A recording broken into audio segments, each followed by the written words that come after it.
Basic हमारी समस्या है ना रेगुलराइजेशन में।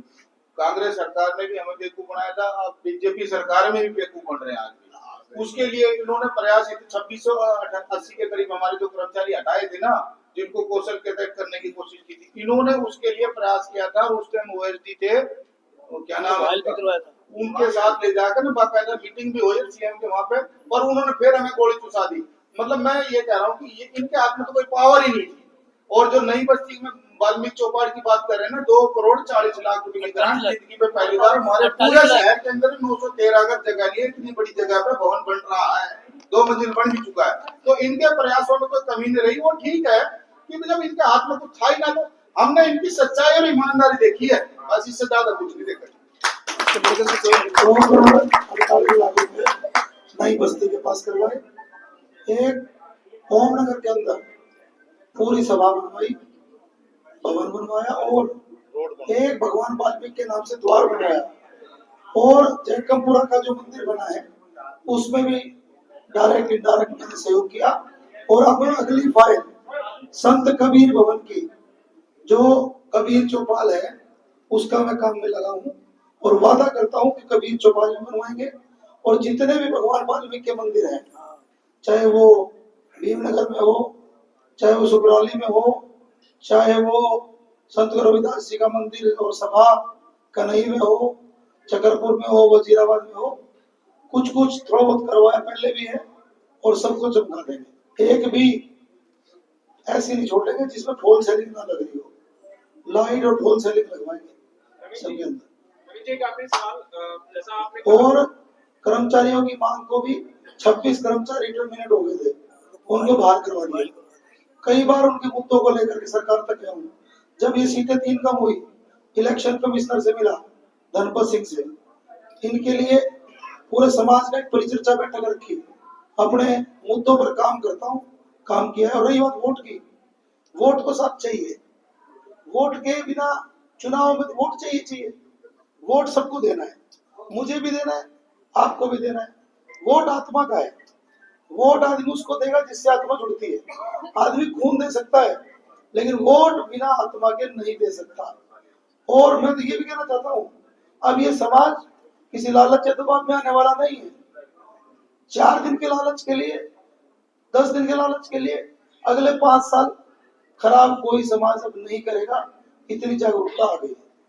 एक आखिरी सवाल, जैसा आपने कहा कि कांग्रेस के प्रत्याशी तो मैदान में कहीं है नहीं, लेकिन बीजेपी के केंद्रीय मंत्रियों की लाइन लग रही है गुड़गांव में प्रचार के लिए, उसको कितना बड़ा चुनौती मान रहे हैं? एक सप्ताह में 2 केंद्रीय मंत्री आ गए हैं और अभी आने वालों की फहरिस्त लंबी है। ये गुरुग्राम की गुरुद्रोण की पावन भूमि है, मां शीतला की पावन भूमि है, सभी का स्वागत है जी। और हमारे स्टार प्रचारक तो सारे यहीं खड़े हैं, यहीं बैठे हैं। 36 बिरादरी है मेरी स्टार प्रचारक, तो बाकी तो जी देखो सब आओ, सब अपनी बात को रखो। लेकिन अगर सही टिकट बटी होती तो सभी को आने की ज्यादा जरूरत नहीं पड़ती। मुझे लगता है कि उन नेताओं का इतना बड़ा कद है, उन नेताओं को वहां लेके जाते जहाँ C क्लास सीटें हैं, जहाँ D क्लास सीट है, चाहे वो बारडा हो, चाहे वो और आगे मेवात की सीटें हैं या सिरसा की सीटें हैं, सिरसा जिले की, उन नेताओं को वहां प्रवास करवाते। गुड़गांव तो बीजेपी की एक क्लास सीट थी, एक क्लास, लेकिन टिकट गलत वितरित हुई है। इसलिए मुझे लग रहा है कि वो बात जो पहले संगठन में थी वो अब नहीं है।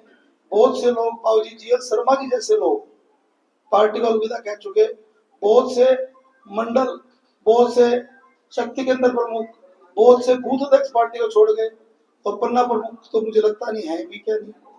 अब की बार 435 बूथों पर मुझे नहीं लगता कि सारे बूथ एजेंट खरीदे होगी पार्टी को। सही जो कोर होते ना, कोर, वो कोर हार्डकोर बीजेपी के वो लोग मिलेंगे या नहीं, मुझे तो ये भी उम्मीद है। नवीन जी, ये कैसे दिख रहा है कि आपके साथ 6 साल से कमर तोड़ने का काम तो आप बीजेपी का ही कर रहे हैं? पहली बात तो ये है सर, मैंने तो किसी से कभी कोई लड़ाई करी नहीं, बता रहा हूँ ना। अभी तक हम अपने काम में मस्त हैं। पिछले 5 साल कब निकल गए, गुड़गांव की जनता ने इतना प्यार दिया, पता भी नहीं चला, और बहुत अच्छा समय रहा। और गुड़गांव की आम आदमी की आवाज थी कि अब की बार नवीन को टिकट मिलना चाहिए। अगर टिकट मिलती तो पूरे हरियाणा में रिकॉर्ड बनता। और मैंने तो लोगों से प्रश्न पूछा, क्या ये रिकॉर्ड अब भी बन सकता है? तो मैं तो सबसे आशीर्वाद मांग रहा हूँ, और लोग कह रहे हैं कि हाँ, ये रिकॉर्ड अब भी बन सकता है। अब रही बात मुकाबले की, देखिए जब आप हर गली तक पहुंचे हुए हो, हर घर तक पहुंचे हुए हो, हर समस्या तक पहुंचे हुए हो, हर समस्या का अपने पास ब्लूप्रिंट है, एक प्लानिंग है, फैसला जनता के हाथ में है। मुझे माहौल, मुझे हालात को देखते हुए बहुत अच्छा अनुभव हो रहा है।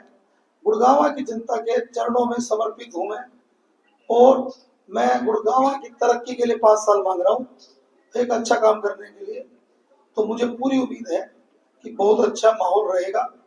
कल मैं भीमनगर ग्राउंड के अंदर श्री नितिन गडकरी जी की मैंने कुछ फोटो वीडियो देखी, मैं हैरान था। उस ग्राउंड को पहले छोटा कर दिया गया, और मुझे किसी ने सूचना दी कि 250 आदमी डुंडा से आ गए, 25 गाड़ी हयातपुर से आ गई, कुछ गाड़ी सिकोपुर से आ गई। पंजाबी समाज के गढ़ में इतना हमारा पंजाबी समाज जिसने संघर्ष किया, विभाजन की विभीषिका के बाद जिस समाज ने लोगों को जीना सिखाया, खाना पीना सिखाया, आदर्श बन गया वो समाज, उस समाज के लोग उस सभा में कम थे, बाहर के लोग ज्यादा थे। और नितिन गडकरी जैसे देश के नंबर 3 या 4 के बड़े मंत्री आए और इतनी कम संख्या हो, तो मुझे नहीं लगता कि बहुत बड़ा चुनावी उनका माहौल चल रहा है। बाकी फैसला जनता के हाथ में है।